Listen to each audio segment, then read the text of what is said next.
Okay, now you can say something. Hi, everybody. Welcome to Stratosphere Lounge. I'm your host, Bill Whittle, and it is the 30th of September, which is kind of amazing, really. Don't ask me how it got to be this, how we got this far, but somehow we did, and I suppose we'll just keep continuing. So there you go. I hope everybody's doing well. We have a theme show tonight, and about time too. And it's not a space show or a science fiction show, because we really only have two themes and an airplane show. We are doing Shakespeare night here at the Stratosphere Lounge. I've wanted to do this for a while, and I have to do it because I can't talk about this stuff anymore. Not right this split second, anyway. I had a thought today. I know it sounds like a strange thing. Sometimes you realize, oh, somebody's commented on my flyaway hair, which I think is kind of charming, personally, in a boyish sort of way. The thought I had, which is one of those wallow in your own crapulence thoughts, nevertheless, it occurred to me today that, and I don't know how many of you are in this pickle, but I have to do my job pretty much every day, and I realized I can never do my job the same way twice. I have to do my job differently every single day, and I have done it for 15 years now. That just struck me as an odd way to look at it, but that's really it. I just have to do it with just a little bit differently. We're having some sound problems here. Okay, we seem to be all right. At least we're all right on this end, and that's really all I care about, because it's all I can do. Now it's got to be different all the time, and so every now and then I'll get comments from you. Oh, you should do some more hard-hitting stuff on the unspecified virus of unknown origin, and I think to myself, okay. It reminds me of when I was a comedy writer for Kaiser Permanente, which is, of course, when you think comedy, you think Kaiser Permanente. But I was doing bios. I was writing comedy bios for awardees. If they'd been working for Kaiser for 25, 30, 35, 40 years, I would write a little 60-second thing about them, and they would walk up, and they would play this while they're walking up to get their award. And did 5,000 of them, and 4,950 of those people were exactly the same. And I have to think of some new way to do that all the time. It's actually kind of taxing. But nevertheless, we did it. I'm having a bit of a hard time with the virtue signal, to be honest with you, because not that many virtues out there. But somehow managed to come up with new ones every day, so I suppose I should just stop crying about it and get on with the show.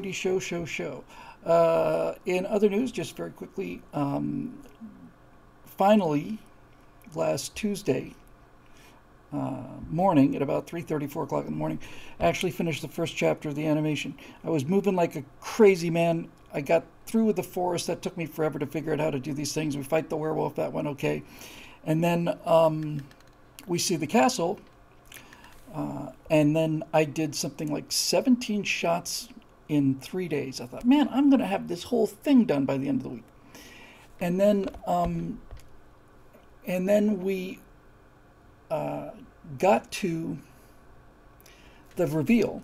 I think I mentioned this last time I did. And it has to be spectacular. But in any event, I spent 3 weeks working on that. It wasn't one shot, but it was one moment in time. So it looks good. So now it's on its way, and it's getting music and sound effects done. And when that's done, we will we'll record a table read, Zoe and I, reading the script. We'll read the whole script, and then we'll put that together with the animation, make that for members only, so so people would have a chance to get an idea of what it is we've been talking about basically this whole time.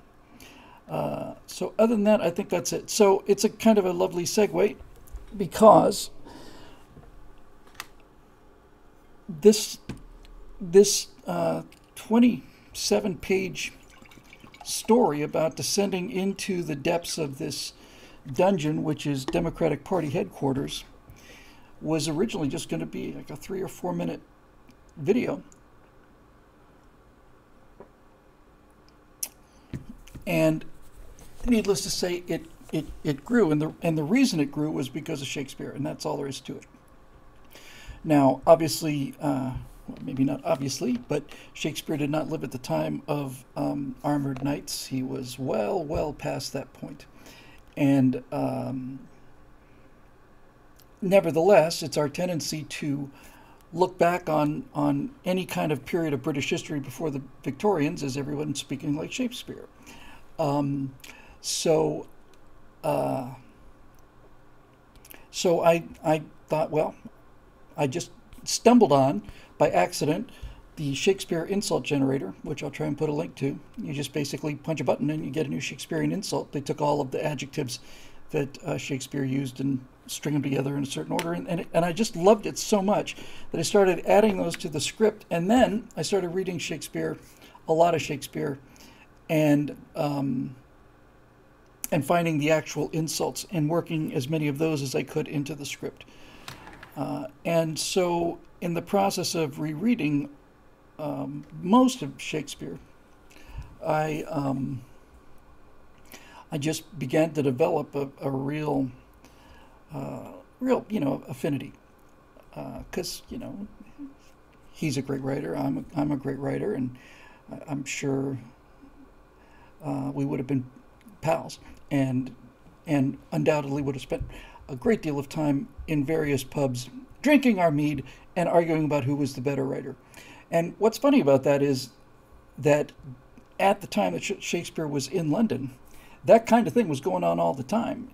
The best playwrights in London, 4 or 5 of them, were getting together every night and drinking ale and arguing about who was the better writer. And the only person that didn't attend those meetings was our friend William Shakespeare, who was always referred to as a guy who would politely turn down a social invitation. And there's just so many things to talk about, and I don't have any particular order, but the one thing that really struck me, and has a bit of a political point to it as well, is that the more I learned about Shakespeare, the thing that became more and more astonishing was not how further and further and further above the run of humanity he got. The more I learned about William Shakespeare, the person, the more mundane he became, the more human he became. He was an enormously practical man. To say that he would be a conservative is to understate the case. At a time when his colleagues like Robert Greene and Christopher Marlowe and a bunch of other miscreants were out there drinking and whoring and doing what they were doing, he would just go home and write. And he came from relatively decent middle-class family in Stratford. But William Shakespeare did something really remarkable. In fact, I'm not too far away from being truthful about this little piece of hyperbole. The most remarkable thing about William Shakespeare was that he managed to make an awful lot of money while he was an actor and keep it. And he didn't do it through the acting. Well, I guess he kind of did. We lose track of the fact that he was an actor and toured with these companies for years. And then eventually, just like me at the planetarium, they let him write one. That's not too awful. His first plays are not anywhere what they need to be, but you could begin to see a bit of the shadow of what it would begin to be. And during his lifetime, he is accumulating money. And not just as a playwright, but as a businessman. That's really what it is about Shakespeare that's so astonishing to me, was what an incredible businessman he was in an era when the term businessman really didn't even mean anything. He, for example, would invest a significant amount of his money and buy himself a share of the actual theater company. And whenever he made money, he'd go and send it back to Stratford. He had a family and wife and kids to support there, but he would buy land back in Stratford. And he would buy malt, which was what was grown in that particular area, and he would basically hoard it. And he would become a dealer in malt futures. He was a real estate guy. Everybody in Stratford who needed money would go to William Shakespeare to get money, not because William Shakespeare was such a soft touch, but because Shakespeare was a financial planner. He was a financial planner. And he would sue people if they shorted him 6 shillings. He'd he'd go to court and get his money back. And this is the thing about Shakespeare that is so disturbing to so many people who believe that that he had to have been somebody other than William of Stratford, because the intellectuals of the day today cannot countenance the fact that the most brilliant writing ever done in human history was done by a practical man. By a practical man. They'll say things like, "Are you trying to tell me that a man who once sued somebody over 6 shillings was the guy who wrote The Merchant of Venice and that entire tale of obsession with money and greed?" That's exactly what I'm trying to tell you. And the fundamental ordinariness of him is what really appeals to me the most. We'll talk a lot about his work somewhere in the course of the show tonight.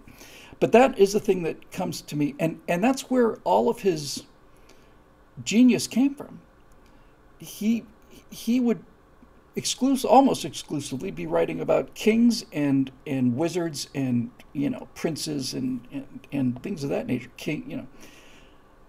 But first of all, nobody was writing about those things prior to. And secondly, he was the first person to ever internalize thought. That's probably the most important thing about Shakespeare. He gets close to it a couple times in plays like Henry IV and Henry V.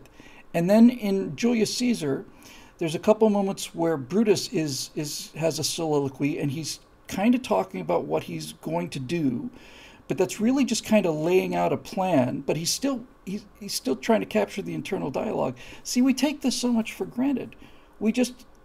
The novel didn't exist then. The idea that one person could have an experience of what the other person was thinking was unheard of. It hadn't been done before. And by the time we get to Hamlet, he's got it figured out. And speaking of Hamlet, it's very difficult to read Hamlet today and not feel like a nation of Hamlets. I mean, here's a guy who has hardcore evidence that major crimes have been committed, and that he has been disenfranchised, and that a usurper has taken over his country, and Hamlet understands what needs to be done about it, and he doesn't do anything. He doesn't do anything. He doesn't act. He thinks, and he ruminates, and he struggles, but he doesn't act. And I remember when I read that not too long ago, I felt pretty much the same way. I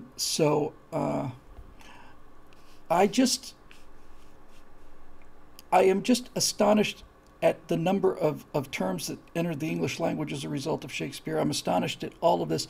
But the thing that I'm most impressed with is how, I know this is just this is what we do, is how fundamentally modernly conservative he is and was and sounds, and how the image of him has been taken by intellectuals and fops and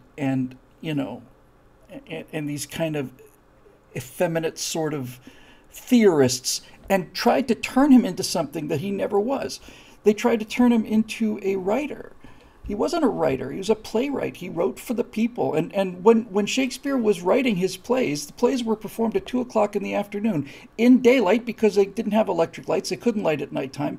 The audience is just a few feet away from the actors.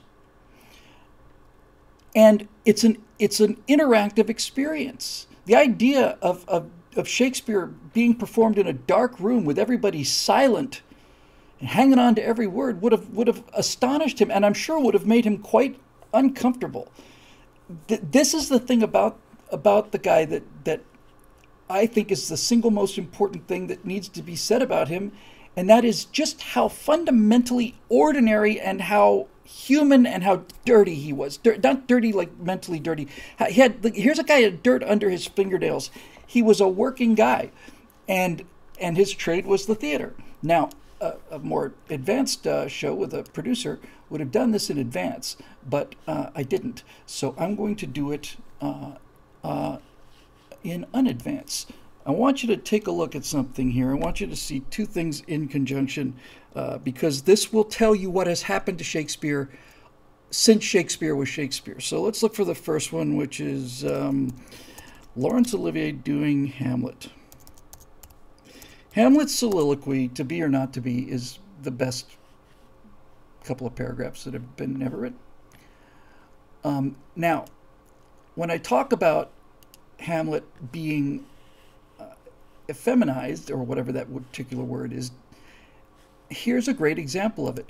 Because we have come to believe that when Shakespeare is performed, Shakespeare must be performed with a British accent, and it must be performed in a very delicate way with your nose held high. And since you are about to utter the greatest language that has ever been issued from the mouth of man, one must assume a posture and a pose that is appropriate to the magnitude of the situation that you are about to experience. And this is the kind of BS that turns people off from him and isn't him. So let's take a look at this. This is what Shakespeare has become. This is not what Shakespeare was. I'll show you what Shakespeare was in a minute. This is what Shakespeare has become. And this is probably your opinion of what Shakespeare is. This is what Shakespeare sounds like to you. But then I will play what Shakespeare really sounds like, and you will not believe the difference. So let's start off with a little bit of the old Hamlet delivered by the greatest Shakespearean actor of all time, Laurence Olivier, who is giving you his acting dollar. You may have paid £2 to watch Olivier perform Hamlet, but you're getting £7 sterling of performance. And when you see the contrast between what we think he was versus what he actually was, you might be as impressed about this as I was. So I'm not going to play all of this, but it'll give me time to download the next clip. So here's what Shakespeare has become over the course of 400 years. It's become this. Or would it become this otherwise? Let's make that a little bigger.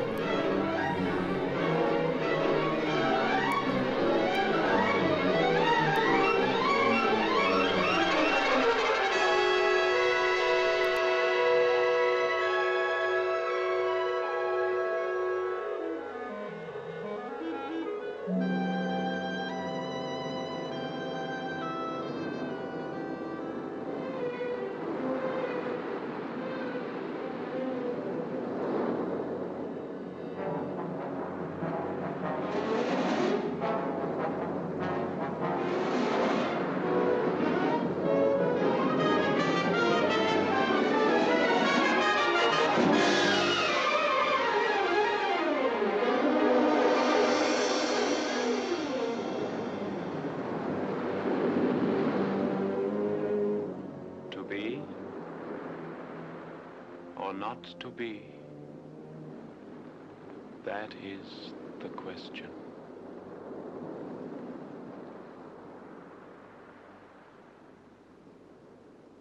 Whether it is nobler in the mind to suffer the slings and arrows of outrageous fortune, or to take arms against a sea of troubles, and by opposing end them, to die, to sleep no more, and by a sleep to say we end the heartache and the thousand natural shocks that flesh is heir to. 'Tis a consummation devoutly to be wished, to die, to sleep, to sleep. Chance to dream. Aye, there's the rub. For in that sleep of death, what dreams may come when we have shuffled off this mortal coil must give us pause. There's the respect that makes calamity of so long life. For who would bear the whips and scorns of time, the oppressor's wrong, the proud man's contumely, the pangs of despised love?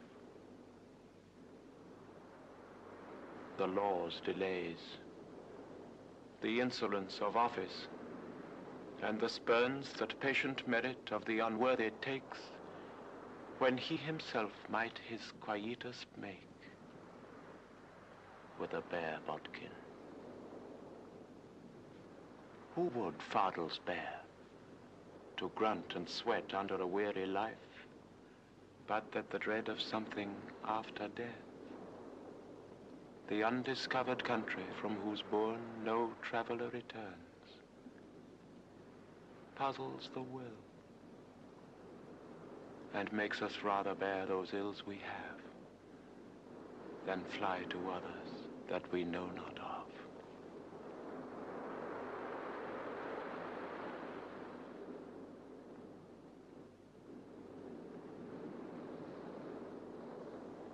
Thus conscience doth make cowards of us all.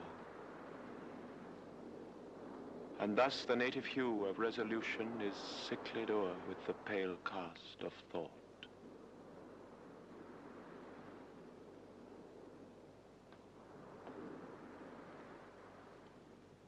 And enterprises of great pith and moment, with this regard their currents turn awry. And enterprises of great pith and moment, with this regard their currents turn awry. And enterprises of great pith and moment. Okay, well, thanks for that, Larry. We'll call you. I don't know how long that was, 4.5 minutes, something like that. That is what people think of when they think of Shakespeare, and that's why so many people loathe and despise Shakespeare. Because, first of all, as Eddie Murphy once said about Michael Jackson, he ain't exactly the most masculine fella in the world. And the whole first part of that takes place internally. It's voiceover, it's the internal dialogue, it's all of that. So this is it. This is what we think. We think Shakespeare is a guy with a very high nose, and he's got this awful wig, and he's dressed rather, let's just say, ambiguously. And he goes on and on and on, and there are these dreadful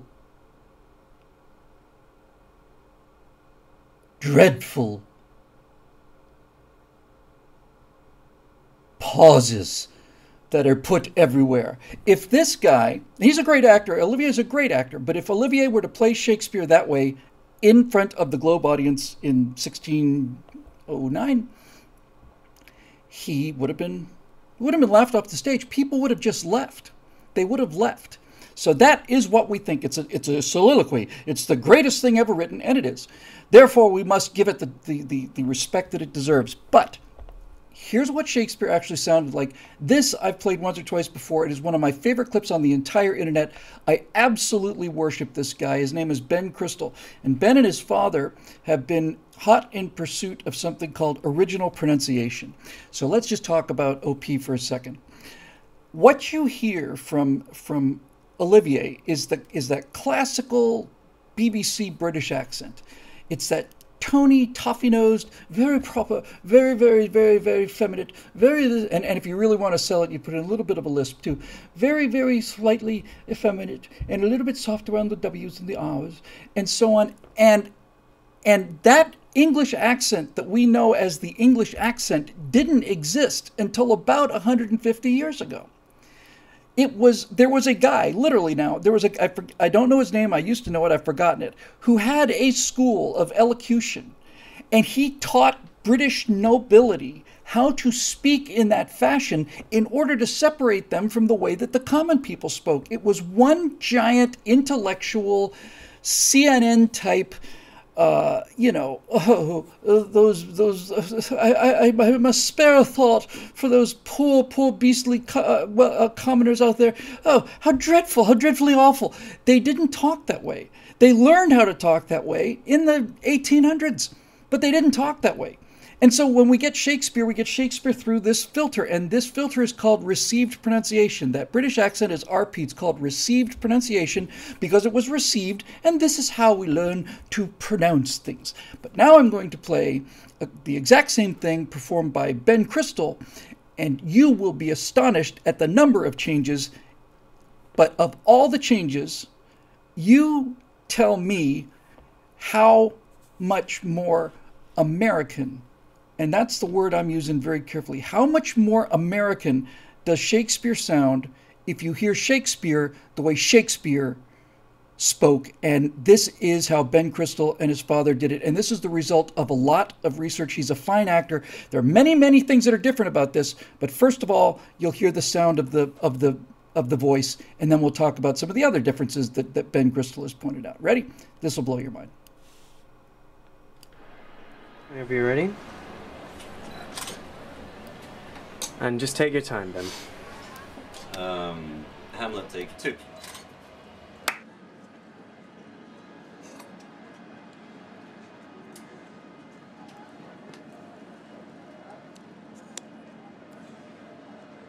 To be or not to be, that is the question. Whether it is nobler in the mind to suffer the slings and arrows of outrageous fortune, or to take arms against, essay at troubles, and by opposing, end them. To die, to slay, no more, and by a slave to say we end the heartache and 1,000 natural shocks that flesh is heir to. 'Tis a consummation devoutly to be wished. To die, to slay perchance to dream, aye, there's the rub. For in that sleep of death, what dreams may come when we have shuffled off this mortal coil must give us pause. There's the respect that makes calamity a so long life, for who would bear the whips and scorns of time? The oppressor's wrong, the poor man's contumely, the pangs of disprized love, the law's delay, the insolence of office, and the spurns that Pacian merit the unworthy takes when he himself might his quietus make with a bare bodkin. Who would these fathers bear to grunt and sweat under a weary life? But that the threat of something after death, the undiscovered country from whose bourne no traveller returns, puzzles the will, and makes us rather bear those ills we have than fly to others that we know not of. Thus, conscience doth make cords of us all, and thus the native hue of resolution is sicklied o'er with the pale cast of thought and enterprises of great pith and moment with this regard. Let currents turn awry, and loose the name of action. Soft, you know, the Pharaohelian.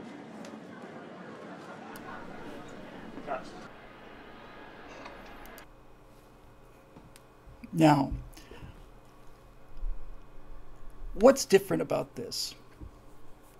Well, first of all, it's half the length. It's half the length.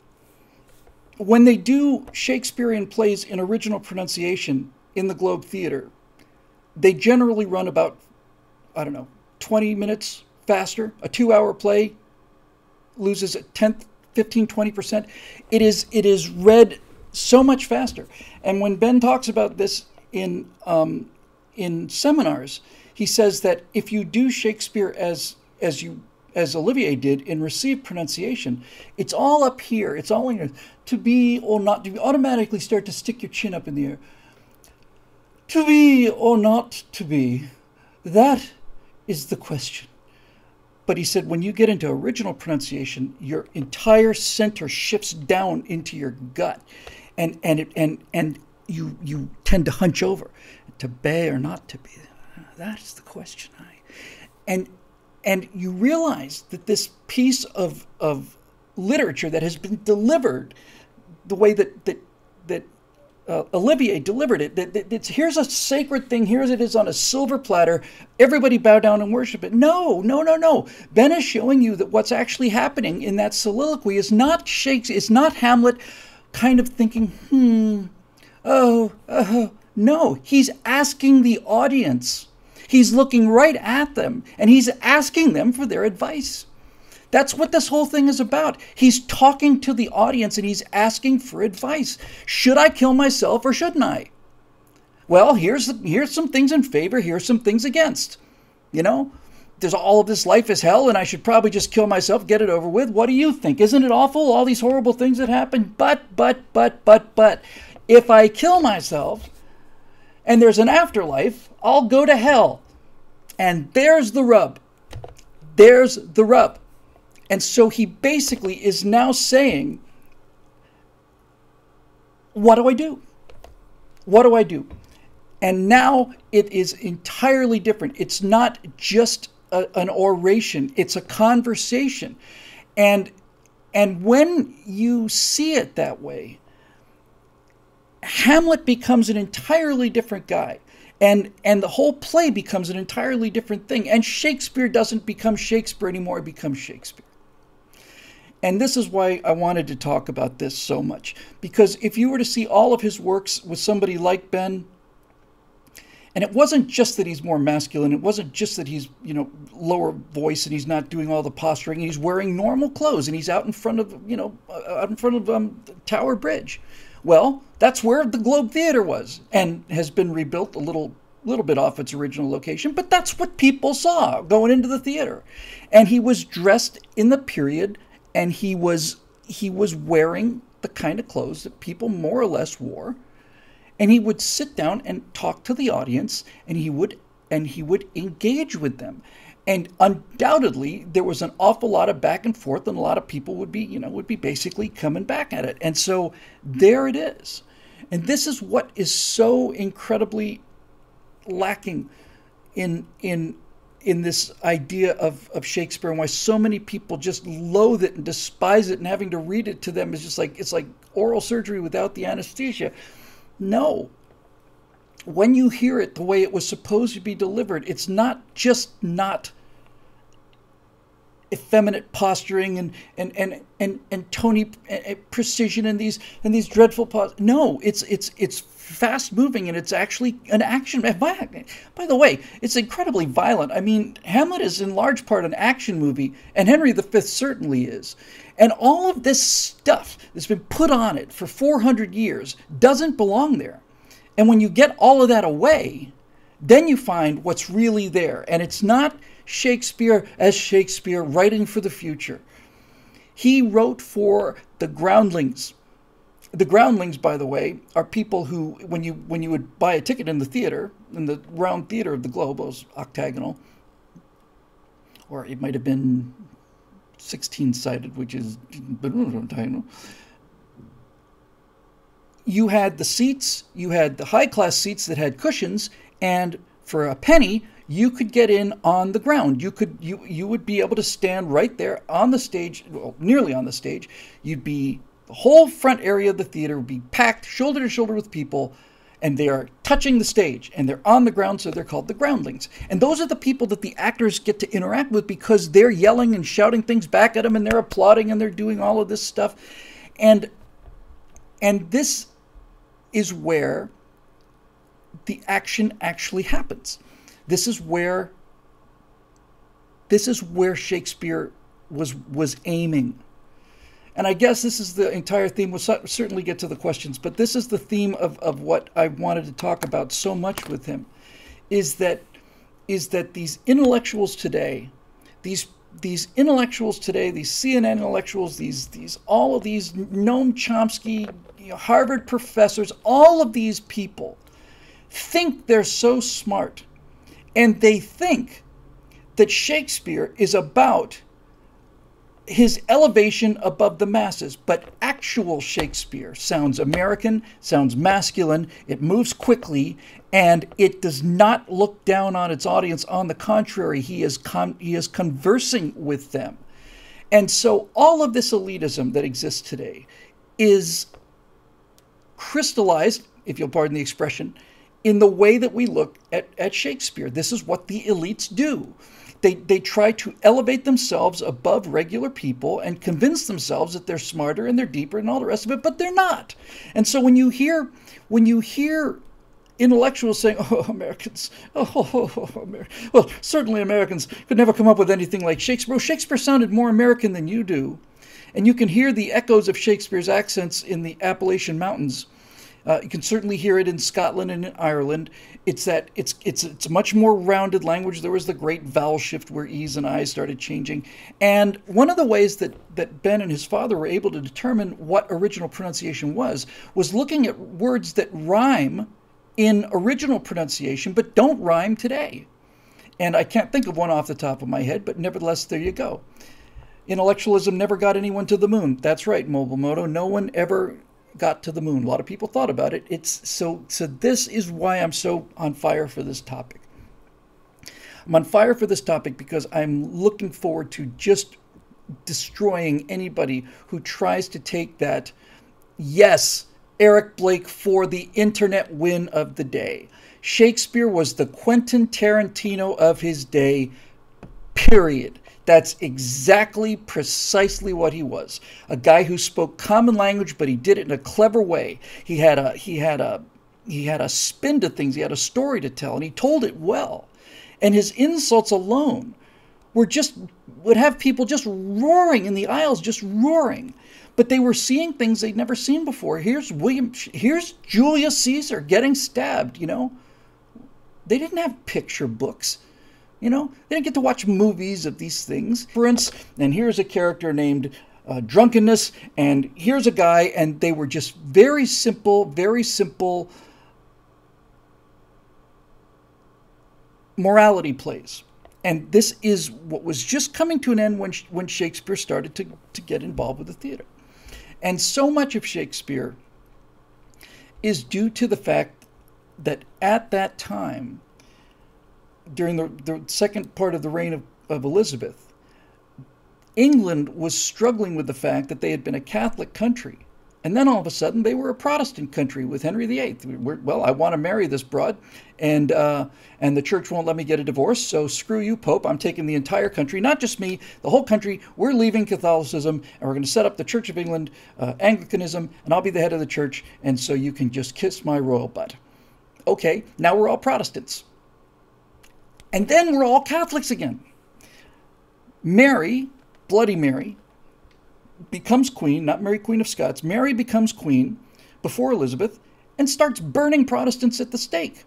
So now you've got, am I a Catholic? Can I be a Catholic? They were called recusants. They were people who didn't show up at church, which was mandatory, I might point out. And they were somewhat persecuted, but Elizabeth is trying to not have riots all the time, so she's just basically, Elizabeth's entire policy is don't ask, don't tell. It's exactly how she handled it. It actually worked pretty well. But during Shakespeare's time, all of the things that people liked had been taken away. They'd been taken away from the people by the Protestants, by the Puritans. There were no more celebrations. You couldn't do the maypole anymore. That's paganism. Can't have that. You couldn't have plays. Plays were the outlet to damnation and sin, so they were gone. And so here comes a guy finally who's able to say to people, hey, you want to see something cool? I'll show you something cool. You want to see something really cool? I'm going to show you. You remember, you probably don't remember because nobody was alive, but a couple hundred years ago, you know the French who we despise all the time, our lifelong enemies? Those guys? Well, you are aware of the fact that 200 years ago, we just kicked their butts. We kicked their butts. And I'm going to show it to you. And there's Henry V, which is really the third play in the trilogy of Henry IV Part 1, Henry IV Part 2, and Henry V. I'm going to show it to you. And furthermore, I'm going to read a little bit of it to you, because when I say that Shakespeare said to his audience, I'm going to show it to you, I mean this in two ways, in a literal way and in a figurative way. And I'll tell you tell you both of them right now. Let me just, I should add this teed up, but I didn't, so welcome to the Stress for Lunch. Let me find,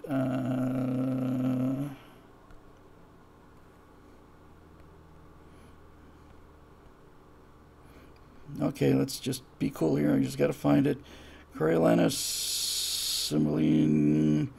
That's another thing about Shakespeare is his collaboration. He worked with a number of other writers, which is also anathema. Here we go. Henry IV, Part 1, Henry IV, Part 2, Life of King Henry V. Okay.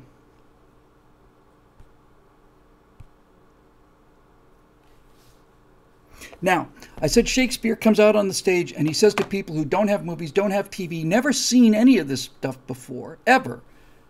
He basically has a theater full of people. He's got a reputation now. They've seen the previous 2 plays. They liked him. Falstaff is in him. He's the greatest character of the period. He's still one of the greatest characters of the period. So everybody's kind of on to the Shakespeare now because he's been writing like popular plays for 10, 15 years now. Well, Shakespeare's got a brand new play. Really? Yeah. And he's going to show you what happened back at Agincourt when we kicked the French ass. Remember that story you heard maybe when you were in church that one time? Yeah. Well, he's going to show it to you. Now, if I was going to show you the Battle of Agincourt today, there's any number of ways I can do it. I could make movies. I could do computer animation. I could do movies with computer animation. I could do all of these things. Shakespeare didn't have those things. He had a few special effects, and he had a very small stage. Very small stage. So, when I said that Shakespeare comes out to the audience and tells the audience that I'm going to show you what happened, he's not just starting the play. He is literally telling them this. Now, scholars have come to the agreement. There's a lot of discussion about what acting roles Shakespeare actually played. And towards the final third of his career, he didn't do much acting. But the first 2/3, he was in everything. He was in other people's plays. He was an actor in other people's plays. There's hundreds of plays that have been lost and forgotten that Shakespeare had lines in. He would just stand backstage and come on out and he'd say his lines and they'd do the rehearsals. And then they'd do the show. Then everybody go out drinking. Shakespeare would go home and write. But when I say he tells the audience, this is what he does.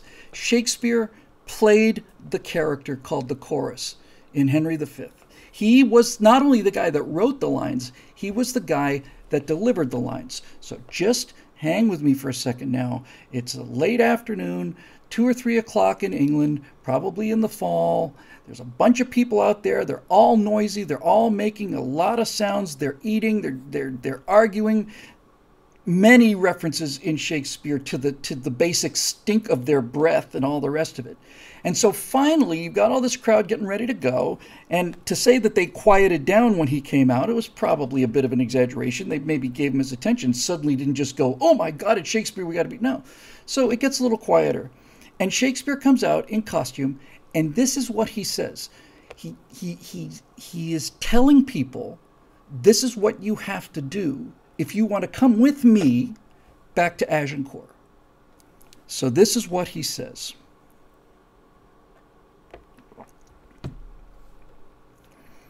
Oh, for a muse of fire that would ascend the brightest heaven of invention, a kingdom for a stage, princes to act, and monarchs to behold the swelling scene.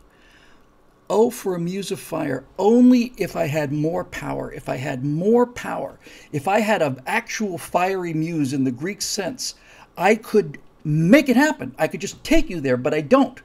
Oh, for a muse of fire is a lament.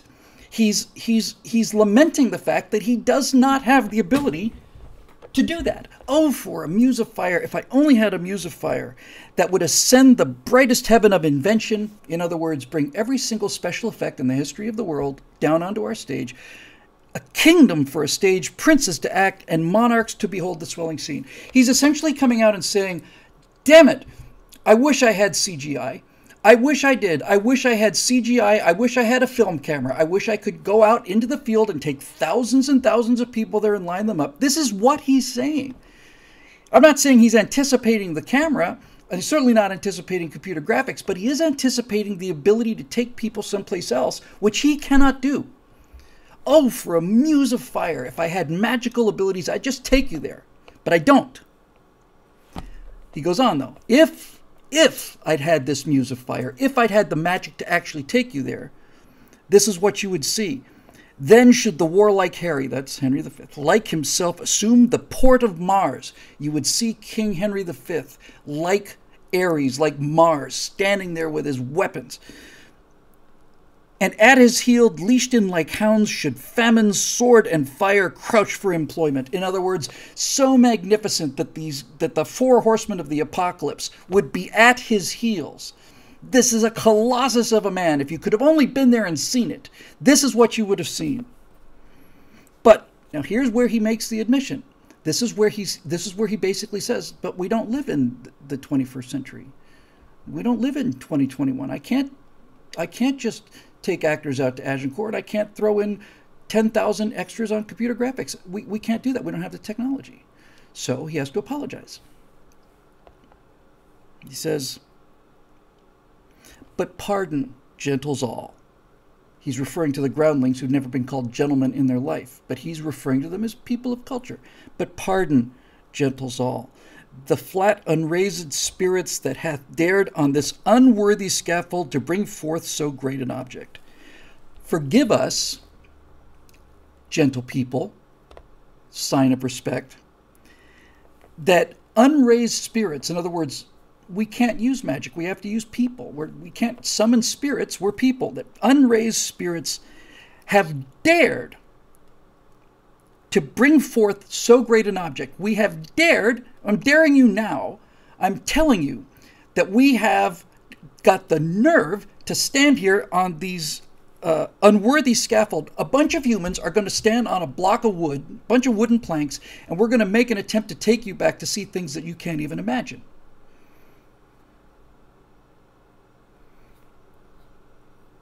Can this cockpit hold the vasty fields of France? We're in the Globe Theater. We're surrounded by wooden structures. We've got a stage 10 or 15 yards wide. Can all of France fit inside this little round box? Can it fit in there? Or may we cram within this wooden O, circular theater, or may we cram within this wooden row the very casks that did affright the air at Agincourt? Can we bring everything that was in the air, all the music, all of the pageantry, all of the armor, all of the horses, all of the panoply, all of the color, all of the noise, all of the smells, all of it? Can we bring all of that into this tiny little round wooden O? Oh, pardon, since a crooked figure may attest in little place a million, and let us, ciphers to this great accompt, on your imaginary forces work. Basically what he's saying is, let's let one person represent a million, and let's cipher, let's imagine, let's put our imaginary forces to work. He's doing something that every great artist does, and that is he is reaching out and he is bringing the audience in with him, and he's basically challenging them. He says, if you agree with me, if you're willing to do the work, I've done my work. If you're willing to do your work, we can do it. Suppose within the girdle of these walls, meaning the theater, are now confined two mighty monarchies, whose high upreared and abutting fronts the perilous narrow ocean parts asunder. The perilous narrow ocean is the English Channel. These people didn't need me to decode the language for them. They knew full well what he was talking about. He's basically saying these two mighty monarchies, France and England, whose high upreared and abutting fronts, whose castles, whose warlike faces, are split apart, parted asunder by the perilous narrow ocean. The English Channel separates England from France. Can we bring all of that here? Now he gets to the specifics. Piece out our imperfections with your thoughts. We're just going to be a bunch of guys walking around on the stage blabbing. You're going to have to do the work of making us into kings and warriors and all the rest of it. Think, when we talk of horses, that you see them, printing their proud hoofs in the receiving earth. So when we say, here comes the herald on a horse, see the horse, hear it. For 'tis your thoughts that must now deck our kings, carry them here and there, jumping o'er times, turning the accomplishment of many years into an hourglass. For the which supply admit me chorus to this history, who, prologue-like, your humble patience pray, gently to hear and kindly to judge our play.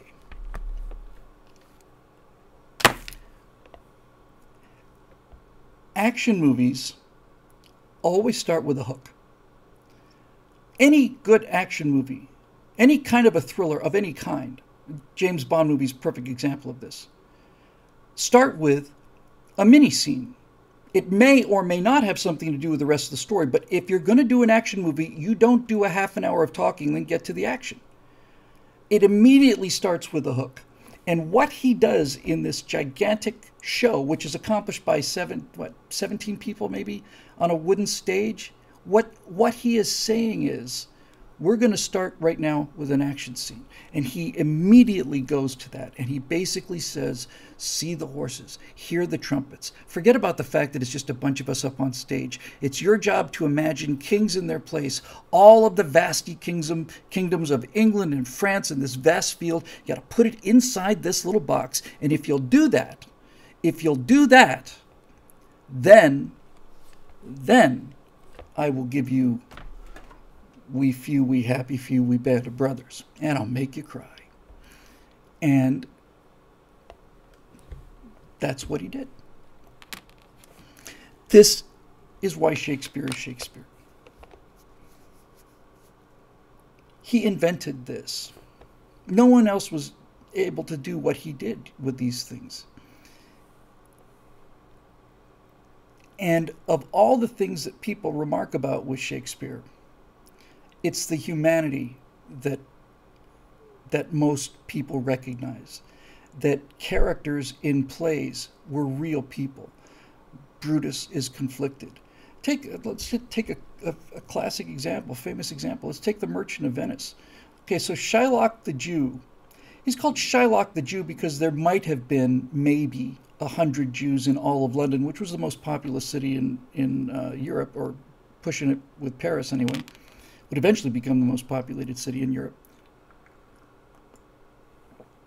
Jews had been banished from England by royal decree. And his great rival, was it Marlowe?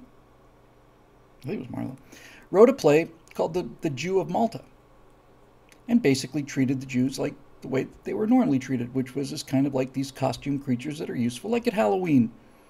You know, kind of thing that you'd say, oh, look, haha, it's the Jews, let's throw stuff at them and that'll be fun.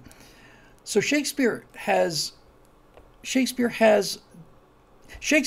the way, lots of insults trading back and forth between these 3 or 4 young, cocky men who are absolutely at the top of their game and constantly trying to one-up each other. Somebody writes something like this, well, I'm going to write something like that, except better, all the time. So now Shakespeare's going to write a play, and he's going to have a Jew in it, just like Marlowe's The Jew of Malta. But this is the difference between Shakespeare and Marlowe. Marlowe makes the Jew into the caricature that the audience expected to see, and he's an object of fun, and he's something to laugh at. That's what you did with Jews, is you just laughed at them. But Shakespeare, I don't know if he did it intentionally at the beginning. There's no question he ended up doing it. Shakespeare started writing about Shylock, and because Shakespeare had so many actual business transactions in play, he began to sympathize with what this fictional character was going through. The Merchant of Venice is presumably about these 2 friends, but it's not. It's about this Jewish moneylender. And Shakespeare was a moneylender. It was one of the many things he did to make money. So Shakespeare's going to write about a Jew, but instead of writing about a Jew and making a Jew just this object of scorn, he puts himself in the mind of what this person must be like, and he connects his own business transactions with what this guy must be feeling. Shylock hates somebody, and by good fortune, that person who he hates has been ruined by storms. All of his merchant shipping is all just destroyed in various shipwrecks. And the guy who he hates comes to him to ask for money, and Shylock says, okay, absolutely, no, I'm happy to lend you money, but if it turns out you can't pay it in time, then I don't just want my money back. I want my money back, and I want a pound of your flesh. You want to talk about loan sharking. You want to talk about having somebody over a barrel.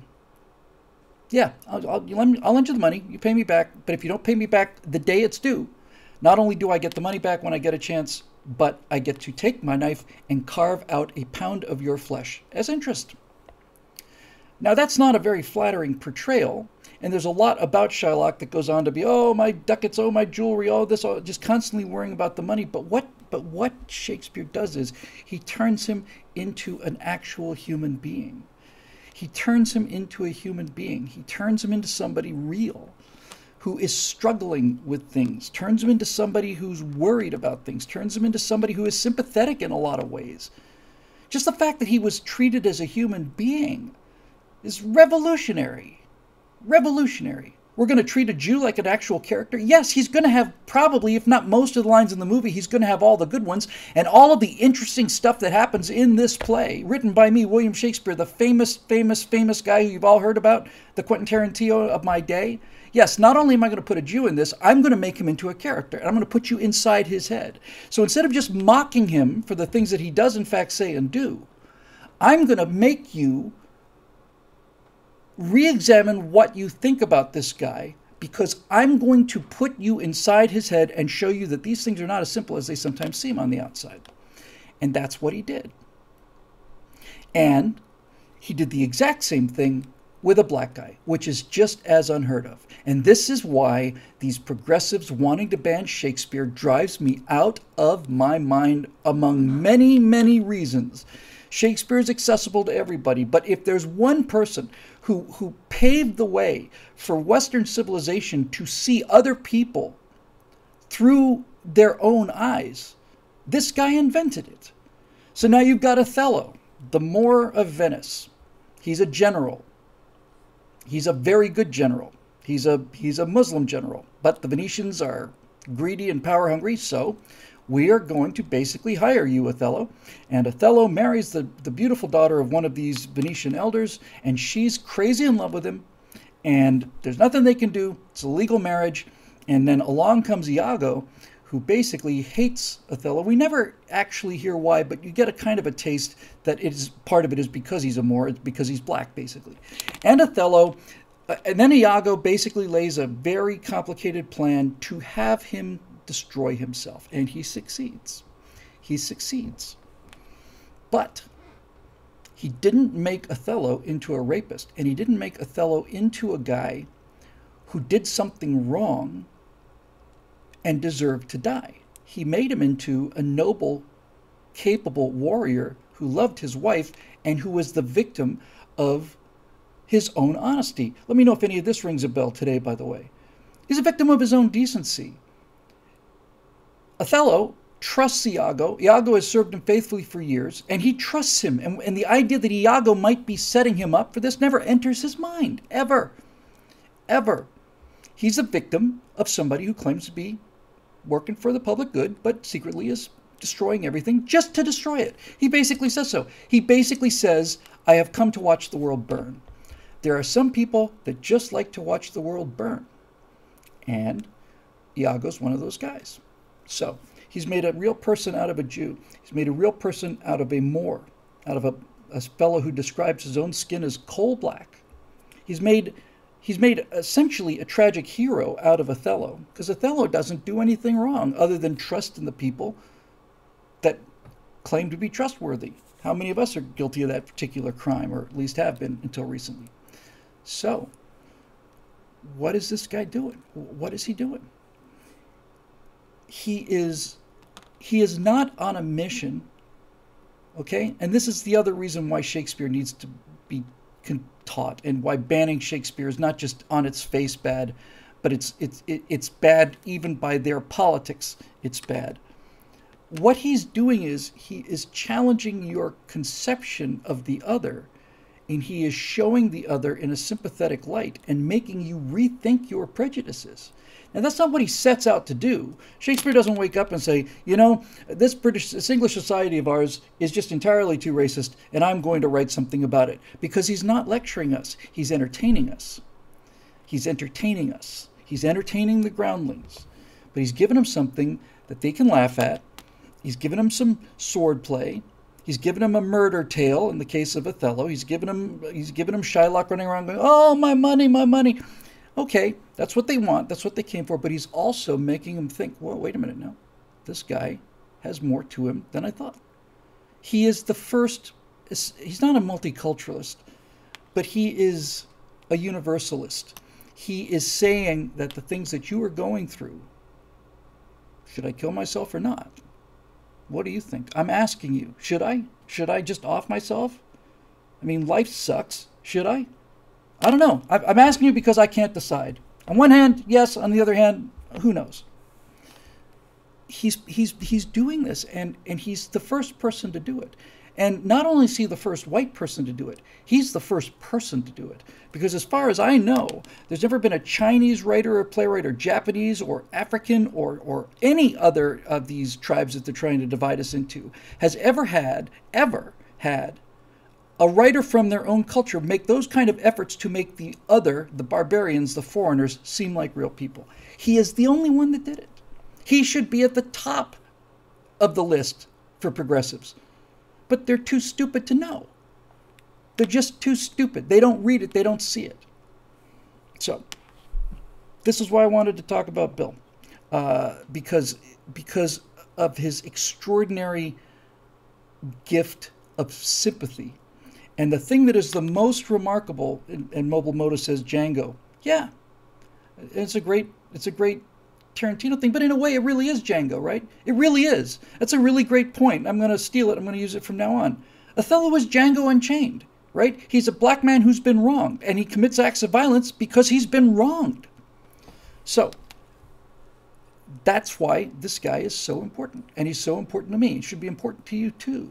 And if somebody would just teach him this way, then everything would become unlocked, and everything would become decoded, and so on. Yes, we'll get to the questions in a minute.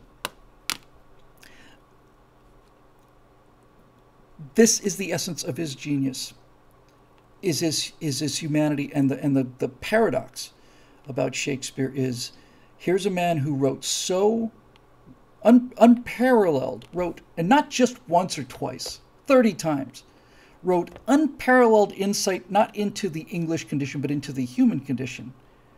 And a man with that much emotion and that much elocution, that much ability, that much talent to explain how I feel,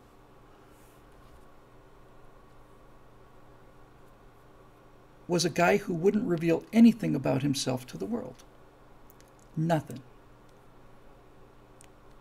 We know almost nothing about his emotional state internally. And this is where another entire generations and generations of people are trying to figure out what Shakespeare was like by reading his plays. Is he anti-Semitic? No, he's a writer. He's inventing stuff. One of the reasons that people think that Edward de Vere, the 16th Earl of Oxford, wrote Shakespeare's plays is because they take place in Italy, and they deal with things like nautical terms. And Shakespeare never left England. It was never called Britain then, it was England. Never left England that I'm aware of.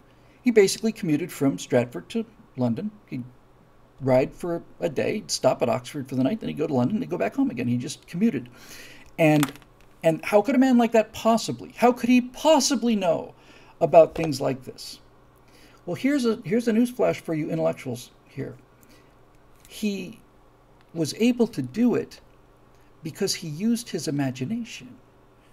And, undoubtedly, he might find himself in an inn or a tavern or just outside the theater or something and hear a couple of sailors talking, and whether he actually went and talked to them or not, he would listen to them, and he would listen to the language they used, and he would do something that I do.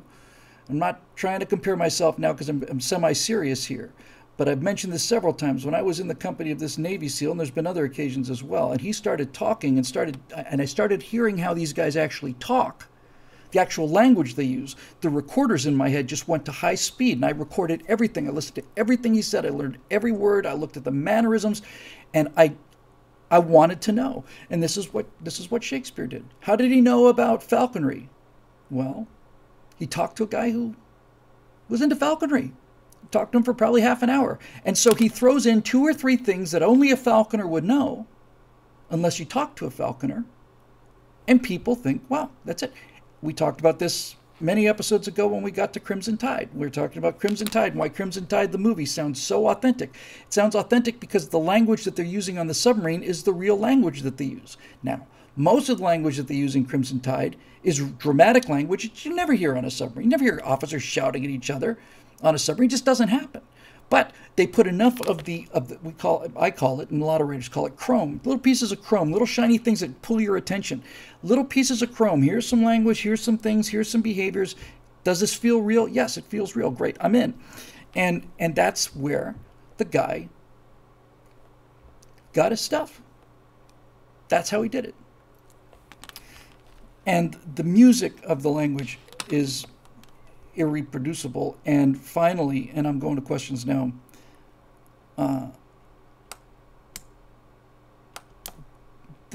you should really look up, let me see if I can find one quickly.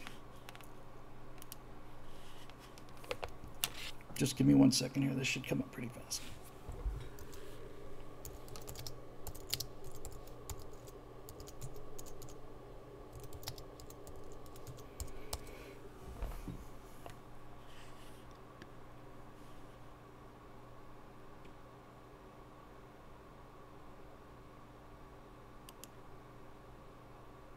Oh my God. Oh, wait a minute. That's not exactly what I'm looking for. The 420 words that Shakespeare invented. Some people say 1,700 words. He invented them. Assassination is one of them. Can I find a list of them, please?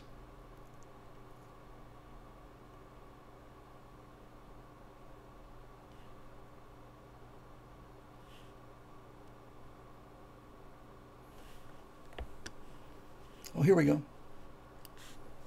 Just to give you an idea.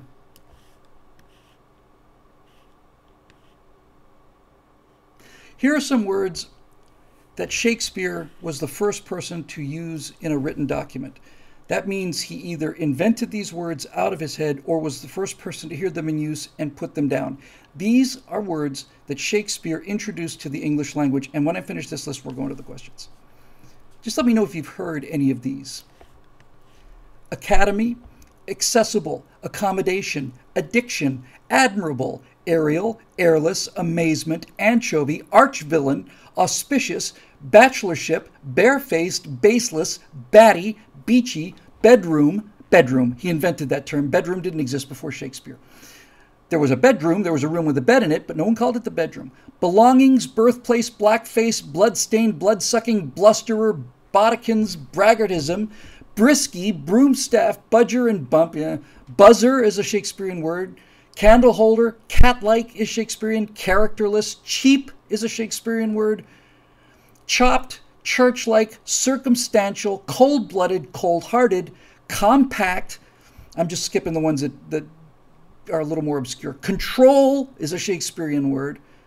Courtship, critical, cruel-hearted. Dawn, defeat, defeat was never used. Dewdrop, disgraceful, he invented that word. Distasteful, distrustful.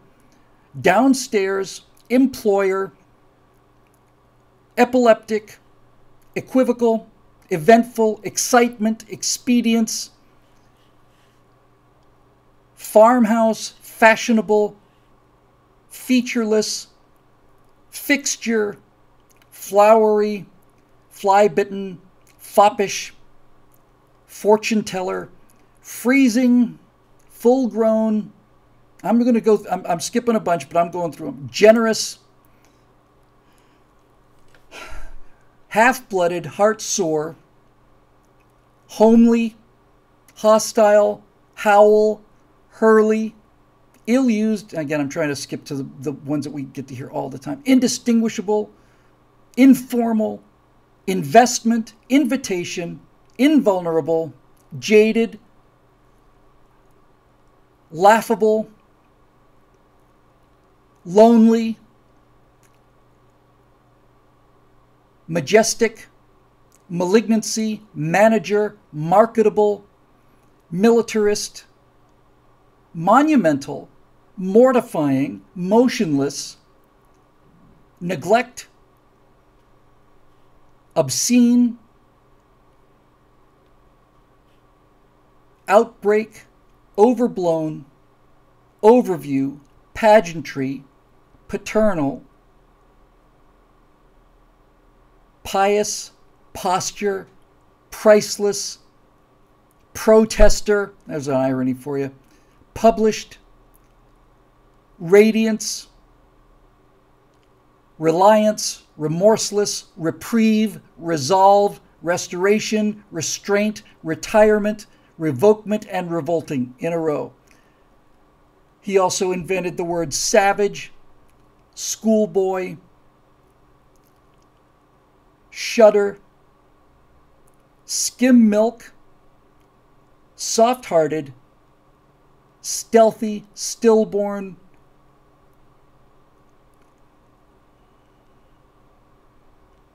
lots of to this and to that. Almost there.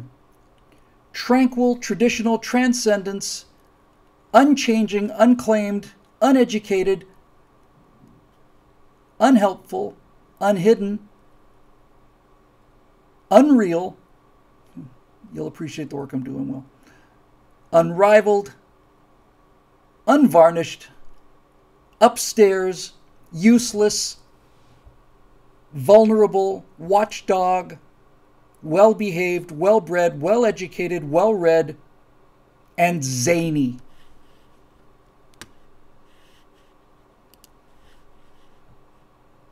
Well, so what do you think about that?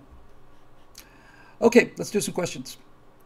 I'm going to keep the spectacles on because it's an intellectual show and I can afford to loosen my James Bond image just a little bit, just this once. Now, I can tell from the comment section that this has not got everybody's undivided attention, but I don't care. It's important to me. I think it's interesting. And some people will watch this and think it's interesting too. So let's see. 17 more comments. Let's have a look. Well, first of all, Spencer Rackley IV has been to the Globe Theater, and there's a picture of him right in front of that stage. Since you posted it on Facebook, I'm going to assume you don't mind if I just drag it in here. So here, ladies and gentlemen, I present for your viewing pleasure the battlefield of Agincourt. There it is. That's where the great battle was fought. Right behind those two delightful people there. So to the questions.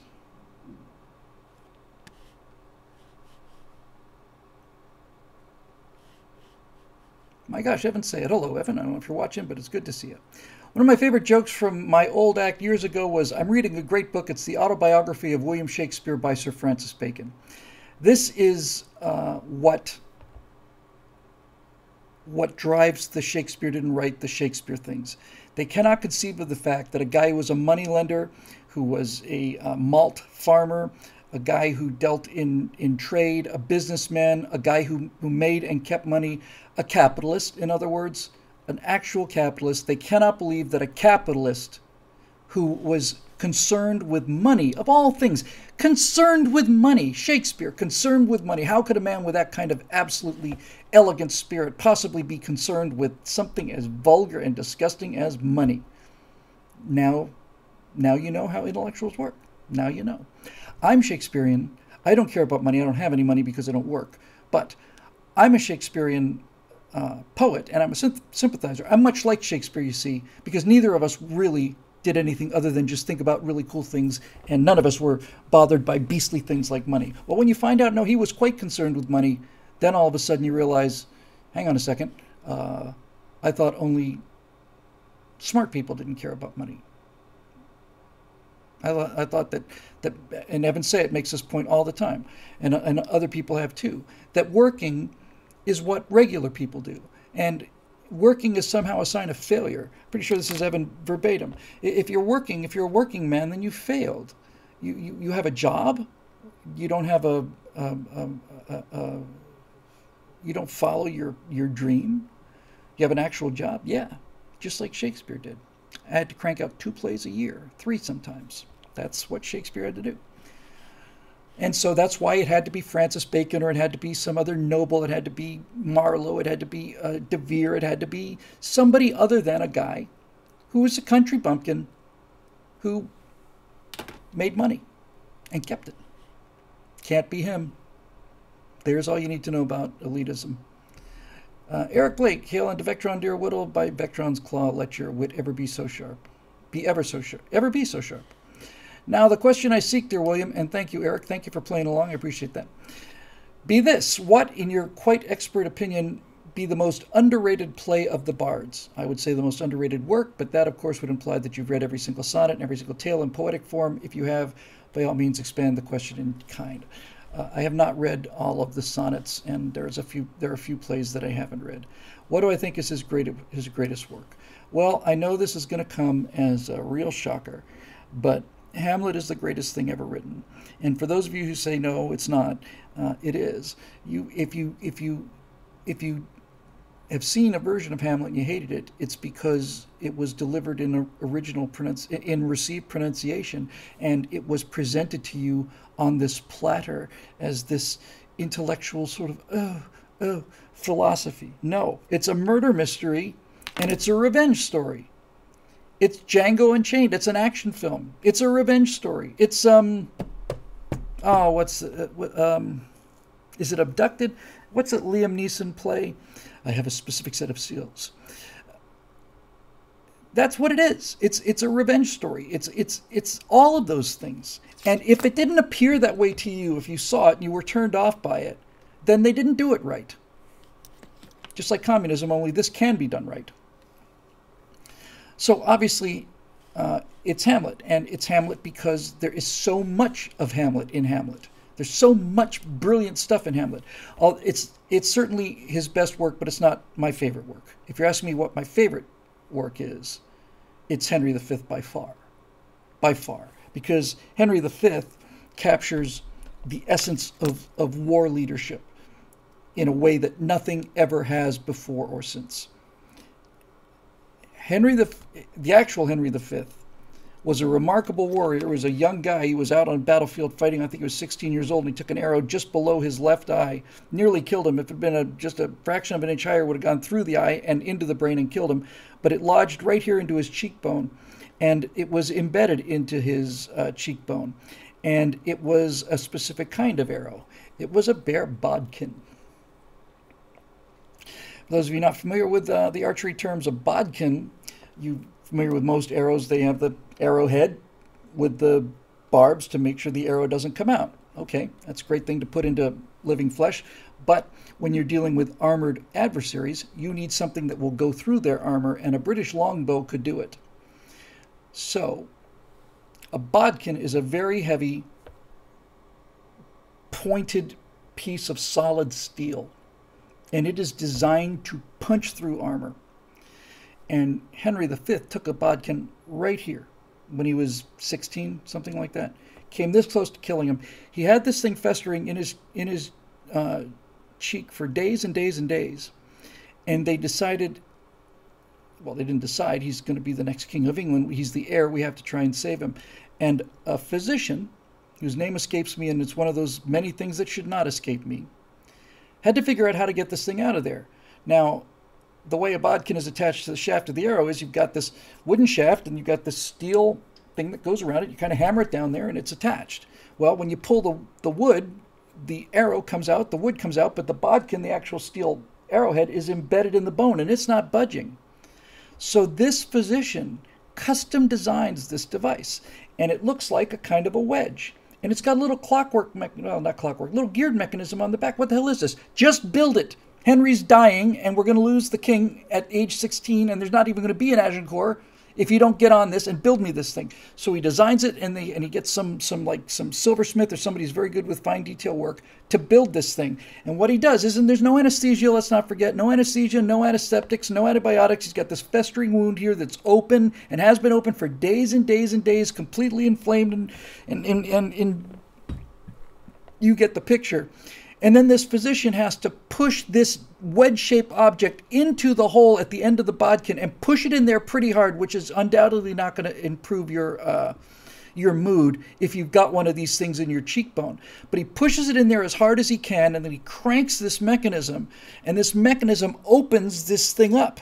and opens it up so that it gets to be tight against the side of the steel of the bodkin. And it expands and expands and expands. He cranks it. He can't crank it anymore. Just tightens it and tightens it and tightens it. Now he's got something with a handle on it that is on the inside of the bodkin, and it's on there pretty tight. And so he just kind of, right. You've ever had a tooth pulled, like a problem tooth, like a wisdom tooth? A lot of times just doesn't just come out. It's like crink, crink, crink, crink, crink, crink, crink, crink, crink, crink, crink, crink. Pulls it out. They put honey on the wound. It's the only natural antiseptic that they knew of. And he survived because he was a tough kid. But he was 16 years old when that happened. He was a young man at Agincourt, and he died when he was, I don't know, I think he was 26, something like that.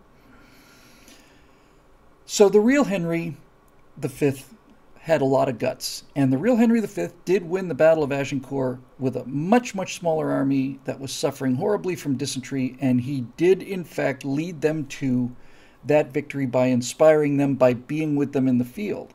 That's what actually happened. But Henry V didn't say, we few, we happy few, we band of brothers, you know, and on St. Crispin's Day, our names will be remembered in overflowing cups and remembered until the end of time. He didn't say that. Shakespeare said that. But Shakespeare said that based on what Henry V actually did. And we shall be in our cups overflowing, Warwick and so on, and shall be remembered until the end of time. My favorite part of that favorite play of mine, by the way, is when he says, and he's going on about what it's going to be like when all you guys, I know all you guys think you're going to be killed tomorrow or later today. I know you think you're all going to die, but you're not. We're going to win this fight. And furthermore, when we win this fight, years from now, on the anniversary of St. Crispin's Day, here's what's going to happen. We'll roll up our sleeves and we'll show our scars. And we'll say, I got this on St. Crispin's Day. I got this at Agincourt. I was there. And then he says, and men in England now asleep will curse their manhood that they were not here. He's basically saying, I know all you want to be back home sleeping with the rest of the gang because there's only a couple thousand of us here, but every single man in England is going to curse fate that he was not here with us today. And that is the greatest, that's my personal favorite piece of dialogue ever, of all time. The Band of Brothers speech in Henry V is that. And since I played those two other clips, I'm going to go ahead and do it here because you're getting your Shakespeare tonight whether you like it or not.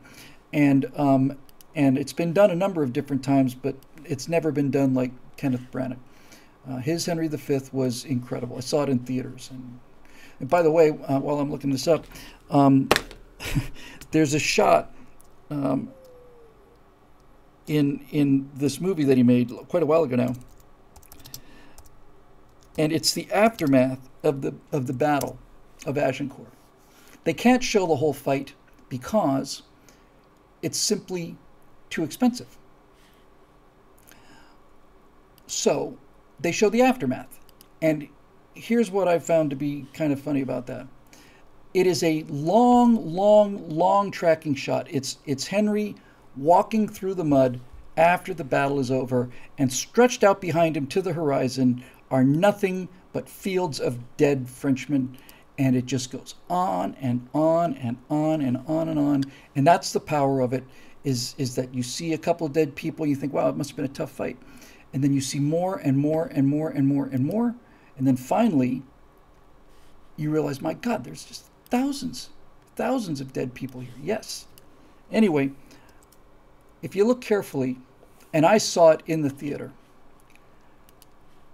as the camera is panning past the dead people, we're probably a minute into this long shot. One of the extras is looking right at the camera, and then he goes,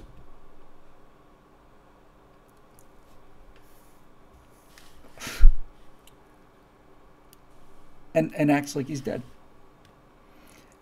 And I saw that, and I thought to myself, of all the things that Kenneth Branagh has been through his entire life, I'd be willing to bet you when he is at the gates of St. Peter, and if somebody asked him, of all the things that happened to you in your life, which one do you regret the most? He said, I'll bet he said, it was that damn extra who was looking at the camera. No matter how many times I tell him to just keep their eyes closed, no, he's looking at the camera, thinks he can close his eyes before we get there, and it ruined the shot for me, and we couldn't do it again. It cost too much money. It was too late in the day. We had to run with it. Most people didn't see it, but I can never watch the movie without seeing that again. I'll bet that's exactly what he went through. Now for your viewing pleasure, this is the greatest battlefield speech ever, and now you've got two really monumental talents. You've got William Shakespeare, who we've talked a bit about already tonight, and you've got Kenneth Branagh, who is a man. He is a masculine man, and he is playing Henry V. By the way, Olivier does a Henry V too, and is essentially just Hamlet with a different haircut. Oh, for Musophile. Oh, well, we few. It's really how Olivier does it, and Olivier was revered for this. We few. We happy few. Bring me the head of a pig. But Branagh plays it like a young guy who's there on the field, and this is it. Where is the king? The king himself is rode to view their battle.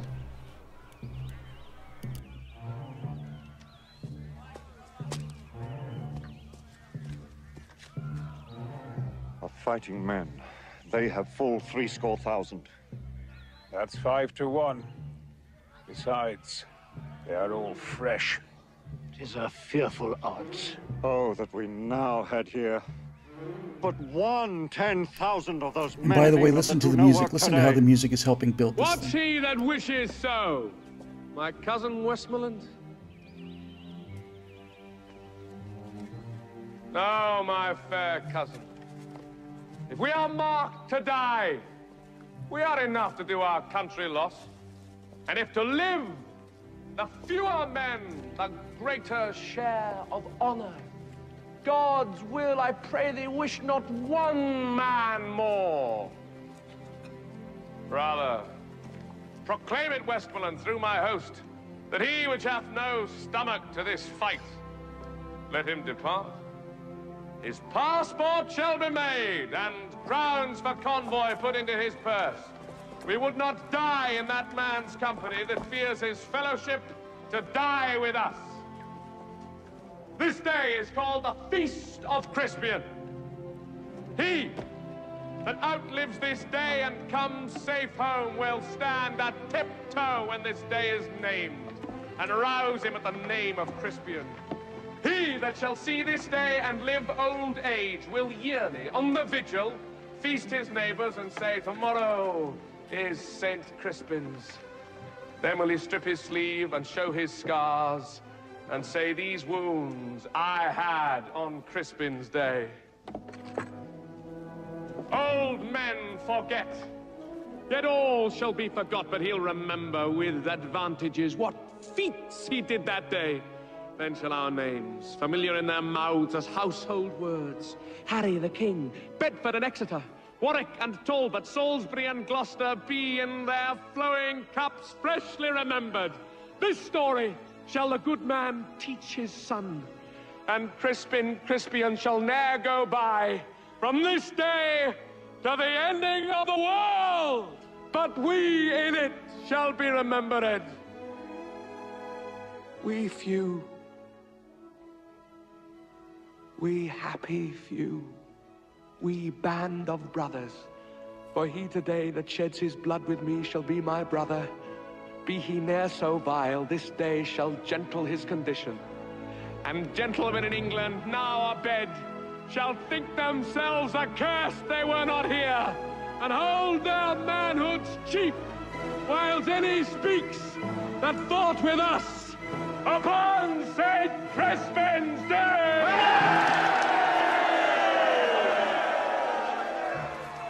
My sovereign lord, bestow yourself with speed!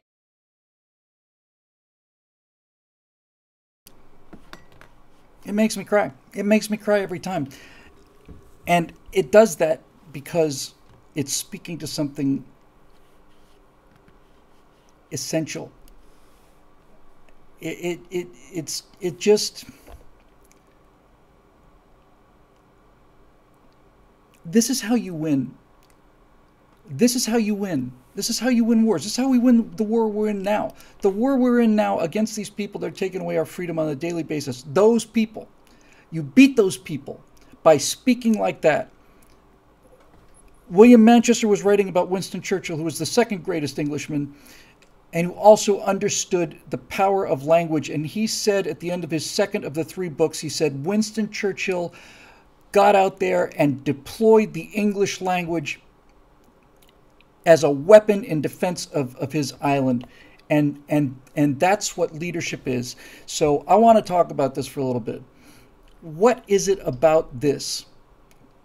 I'm not going to deal with the historical Henry, because the historical Henry was on the field with his men. So that's what Shakespeare was using for his inspiration. But this, why does this work? Well, the first reason it works is because he's there among the men. He's not talking to him from a horse like Olivier did. He's not saying, you all go out there, have a good time, and I'll stay here, and good luck.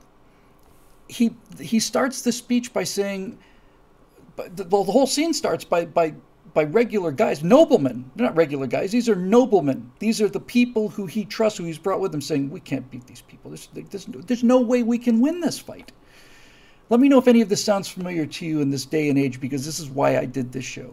If you think that there's no way to stop this, and that this takeover of all of our freedoms is inevitable, then you're one of those guys looking across the field. And I'm one of those guys too, by the way.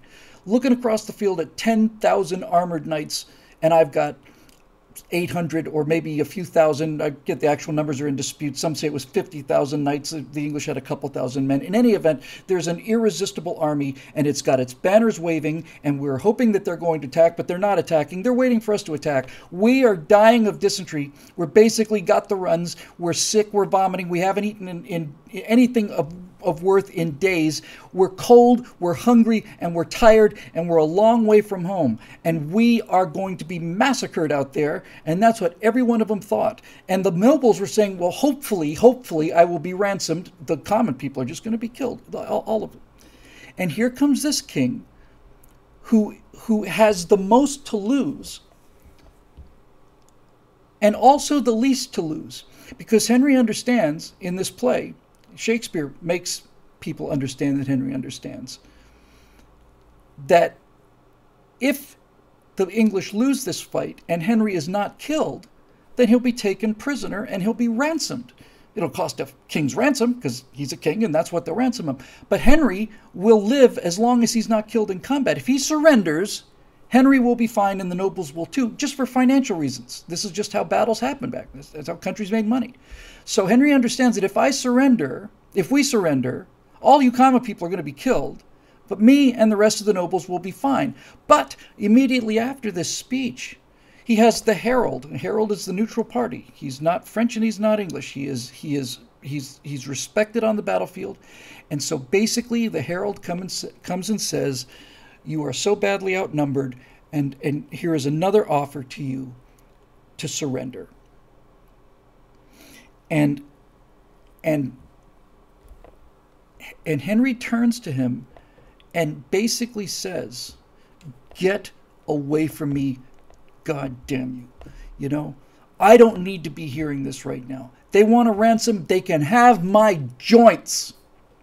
It's like Churchill saying to Parliament, just a few days after he becomes prime minister, yes, we're facing these Nazis, and yes, they're unstoppable, and yes, they've got all these advantages.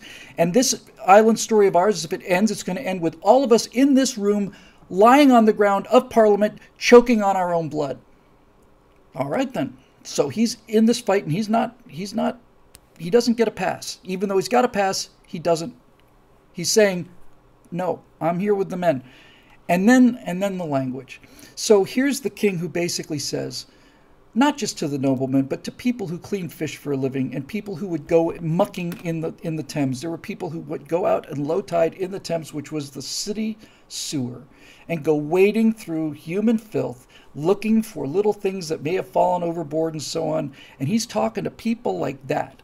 And he is saying, if you fight out there today with me, then you will be my brother. And there are none of you that are so base. There's none of you that are so low. There's none of you that are so common, regular people that are so low that you fighting with me today will not gentle your condition. In other words, you may be a fishmonger, but if you stand with me out on that field today, as far as I'm concerned, you're a prince of the royal blood. That is amazing. That's amazing.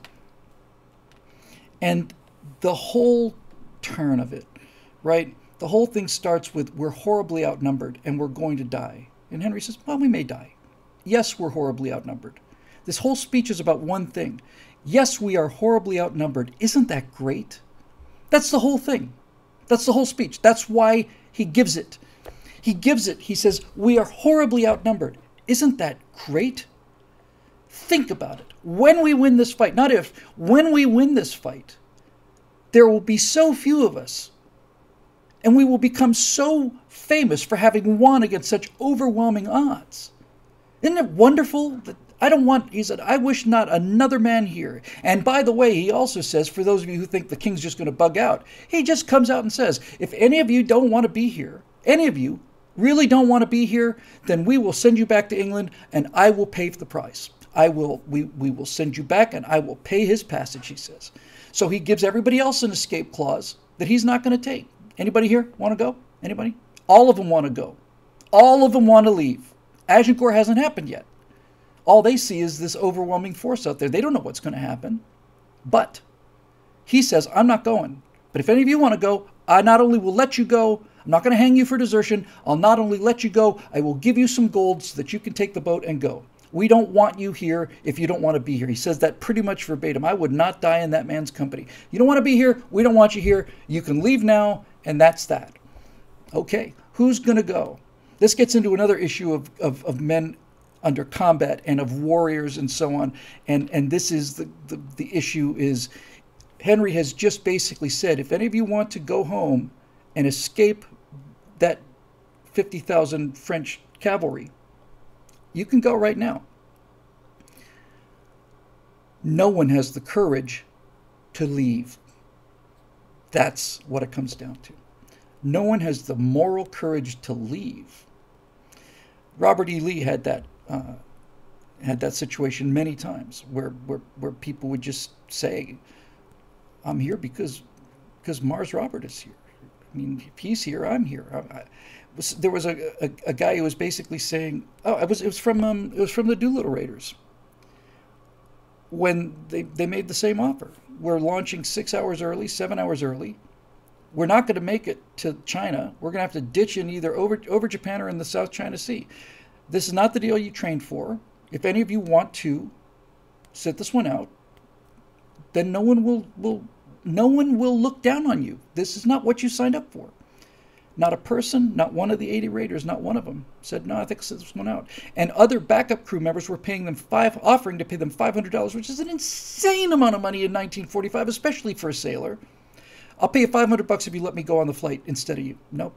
Nobody has the courage to not go. That's what leadership is. That's what leadership does, is leadership makes you, leadership like that, and that kind of writing will allow you to genuinely, honestly prefer to die in violent death than walk away from somebody like that. That's what this speech does. We are a band of brothers, and I listen to this. I listen to the Henry V speech probably 4 or 5 times a year. And whenever I'm really feeling down about things, it's the first thing I do. I just go and watch this, and then I feel better. And having just watched it again with you, I realize that there is one thing about this that Shakespeare would have looked at. He would have, we talked about this earlier. Oh my God, you actually have a muse of fire, Kenneth, Sir Kenneth. You actually can take all of us watching out to the actual field. You can do that, yes. Well, the one thing that Kenneth Branagh has here, and the one thing that this movie has here that is nearly half of the emotional effect, is the music. It's the music. the build at first, okay, we're about to die, and then it just softens out. It just gets to the violins, and it becomes just this.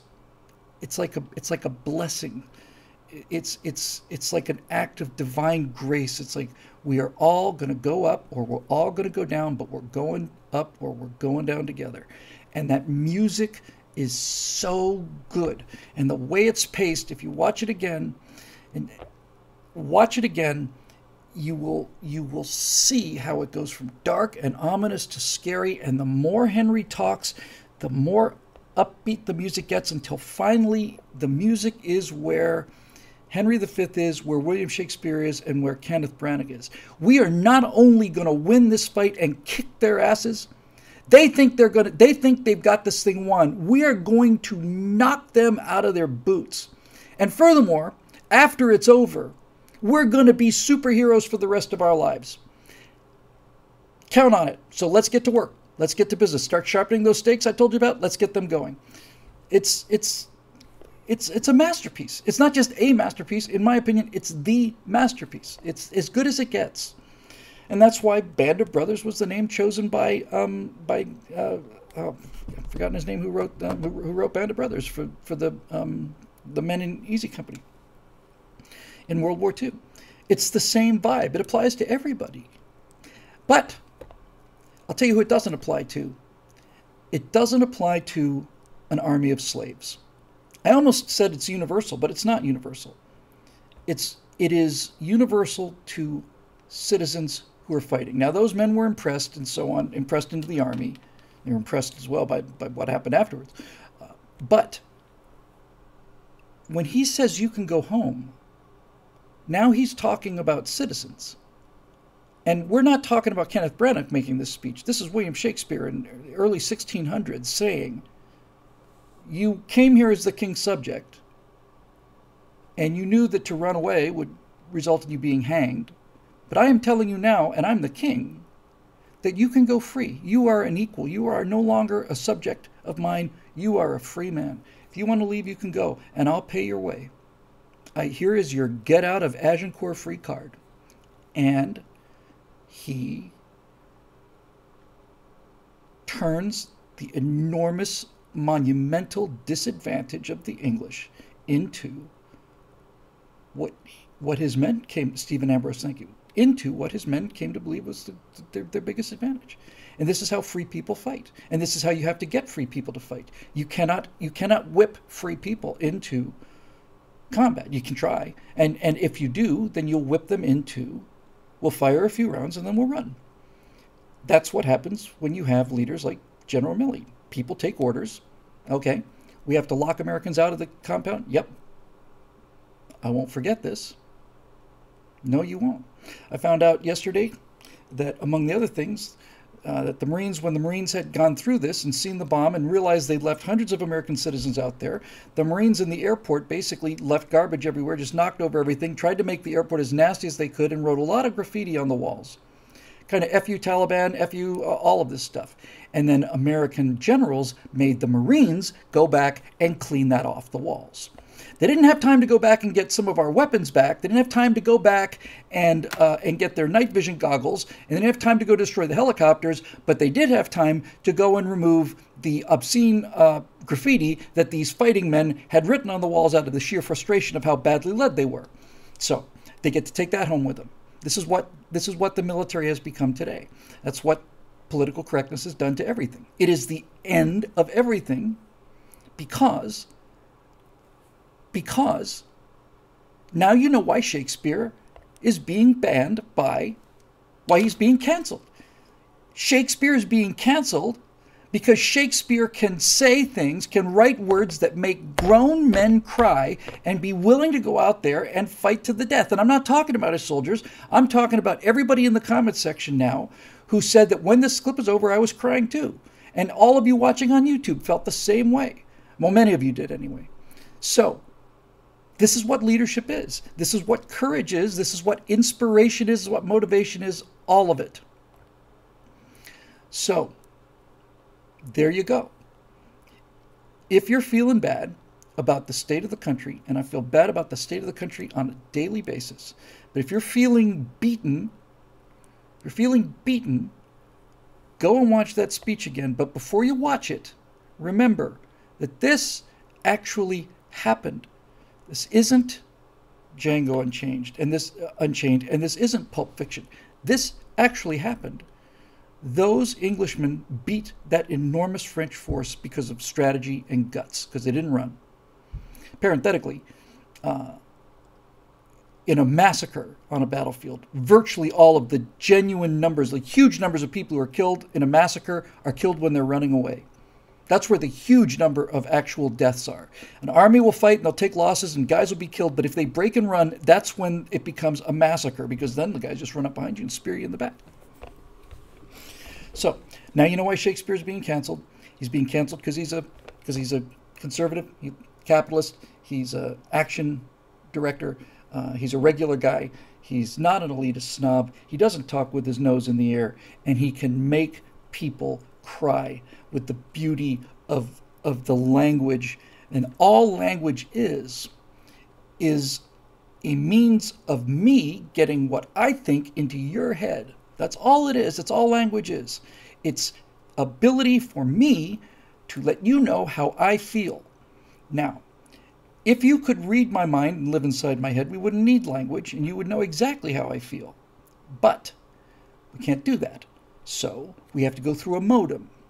A modifier, modem is something, modulate, demodulate. We have to go through this modem called language. So we have to take these complex ideas and we have to shrink them down into expulsions of air through our differently shaped. We have to put all those things together in a way that conveys information.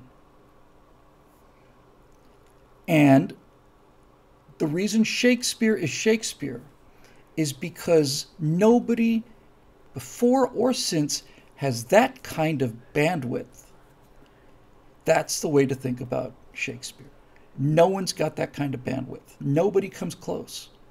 The amount of emotional data that he can move from one person to another through language is unequaled. And not only unequaled, no one's come close. Occasionally, a writer will write something close once. He did it 30 times. And he did it 3 times a year. And he did it in his spare time. He wasn't writing professionally. He was acting. He's rehearsing. He's acting. Then he's taking care of the business of the theater because he owns shares in it. And he's got all these other things going on. And then sometime at night with a candle, which means you can't see what the hell you're doing, he's straining his eyes and he's writing this. He's writing this.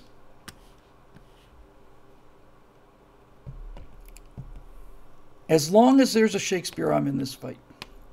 And despite what these people are trying to do, they can... Look, it's possible to scrub Shakespeare from the internet. And I wouldn't be surprised if I live long enough to see that day. But you can't eliminate Shakespeare, because any society that is going to try and silence that voice is a society that's not going to be around for a long time.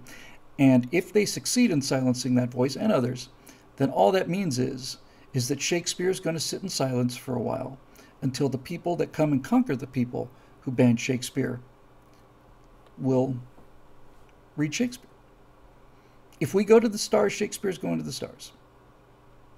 If the idea of language continues, then Shakespeare will live to the last human. Even if it's a starving guy on an earth that's been blown clear of its atmosphere because of the sun going nova. Even if books are gone, somebody will be telling the story of Hamlet. Somebody will be saying to be or not to be. That is the question. He's here forever. So that's why he's what he is. This is a very good place to end the show, but I didn't get a lot of questions, so let me just have a quick look. If I don't see anything really outstanding, I'm going to just call it there only because, and I'm sorry about that because there are lots of really good questions here.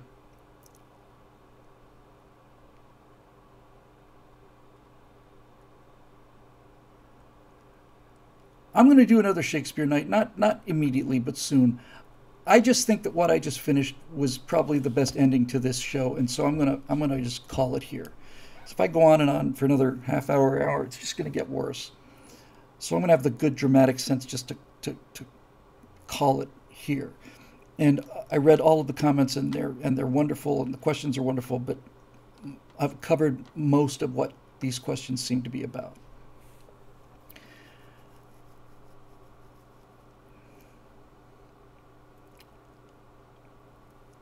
So I'll just close all of this with this.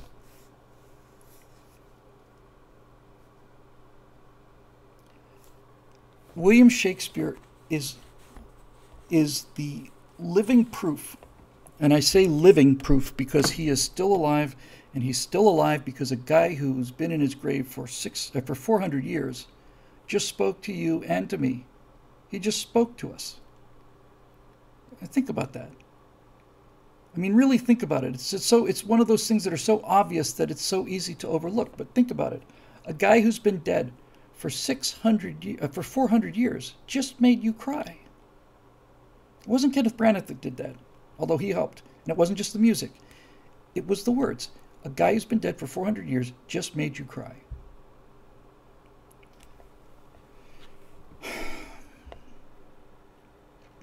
And so here's another quote I keep with me, which is a way I plan to end this adventure today. So for all of those progressives out there who say that Shakespeare needs to be banned because we don't want to talk about dead white males anymore, let me tell you something about this particular dead white male. This dead white Christian male, this dead white heterosexual Christian male, has had the ability, more than anybody, before or since, to show that humanity has a common set of emotions and common experiences. He is the one person that is the ultimate multiculturalist, because Shakespeare is performed in Japan, in Japanese. It's performed in every language in the world. And it's performed in every language, and it's performed all around the world, and has been for 4 centuries, because it's universal. So if you think that Shakespeare needs to be banned because we've had enough of these European white males, then you are, as usual, missing the point. He's not Shakespeare because he wrote about European white males. He's Shakespeare because he humanized Jews, and he humanized blacks, and he humanized all of them. He made them into people. No one had done that before. He is connected to people over 4 centuries from around the planet in every language because he has reduced the things that we all have in common, all of us.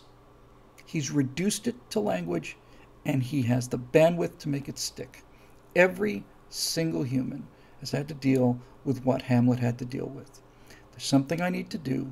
It's unpleasant, and I don't want to do it, but I have to. Some of us go on and do the unpleasant things. Some of us walk away from doing the unpleasant things. And some of us just think about it and talk about it forever, like Hamlet. He is the universalist. And for those of you who say that, well, he belongs to white people, I'll leave you with this quote, after which we will end the show.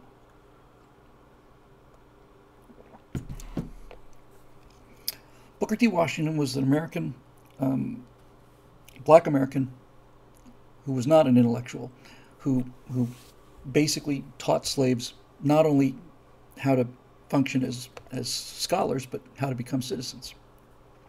He worked with the white racists of the South, and he won their respect, and he won their cooperation, he won their admiration, he even won their affection.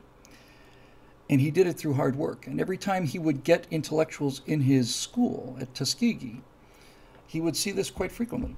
Tuskegee made their own bricks, and Tuskegee grew their own crops, grew their own food. Number one, that made them self-sufficient, meant they could spend more money on classes and educate more blacks. But it also meant that they had to work with their hands. And a number of black students would come to Tuskegee and say, we're not going to go out and work in the field. That's for slaves. We're not slaves. We're trying not to be slaves. That's why we're here. That's why we're at the university, because we don't work with our hands. We want to be intellectuals. We're here to develop our minds. And whenever Washington ran into those people, First thing he'd do is take off his jacket and go into his office, and he'd pick up an axe, and he'd hack them to pieces. Now, that's what I sometimes wish he would have done. No, he'd take an axe or a shovel or whatever. He'd say, come with me. He'd take his entire class out in the fields, and they'd chop trees down, and they'd chop wood, and they'd hoe rows and rows of corn.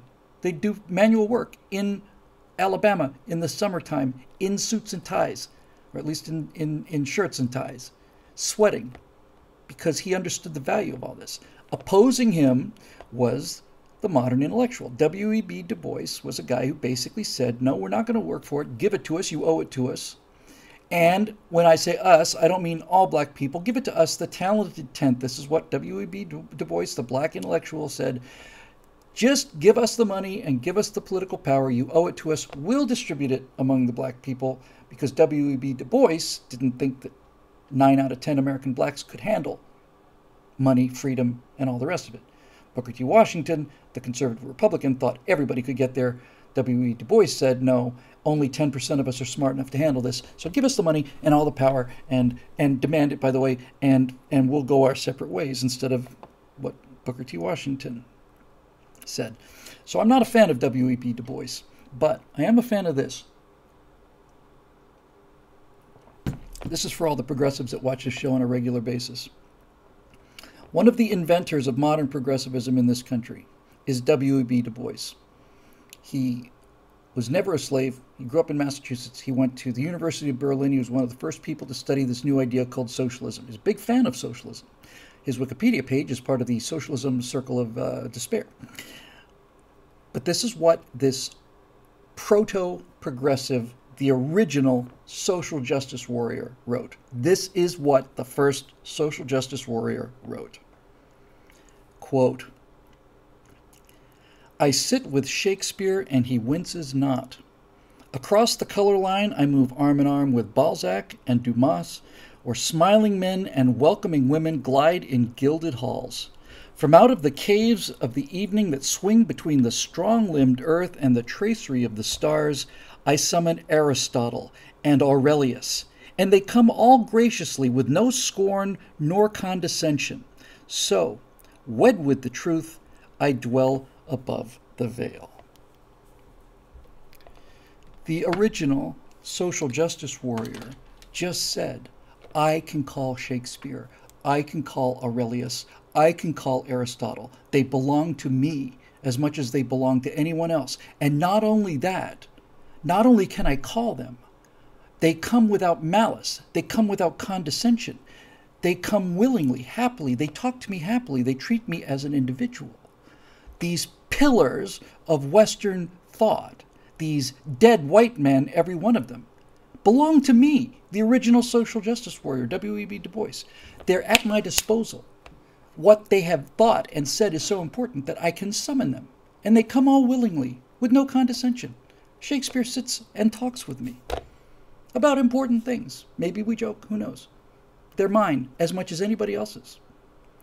It's hard to have respect for people that don't even understand their own philosophy. And I think it was Vince Vaughn, who is a conservative, got on an argument with a movie set with somebody, and basically listened to one of these left-wingers going on. And I think it was Vince Vaughn who said, look, it's not my job to tell you how to run your own argument, but basically, that's how I feel right now. This show is made possible by the members at BillWhittle.com, and sometimes we talk about Shakespeare, usually we talk about politics, but there's more to this than meets the eye, and I hope that some of this has rubbed off on you. I discovered Shakespeare when I was, to be perfectly honest, I really discovered him when I was in my 60s. Really. I knew about bits of him earlier, but I didn't really know who he was until I was in my 60s. I'm just trying to save you all some time. We'll see you next time right here on the Stratosphere Lounge.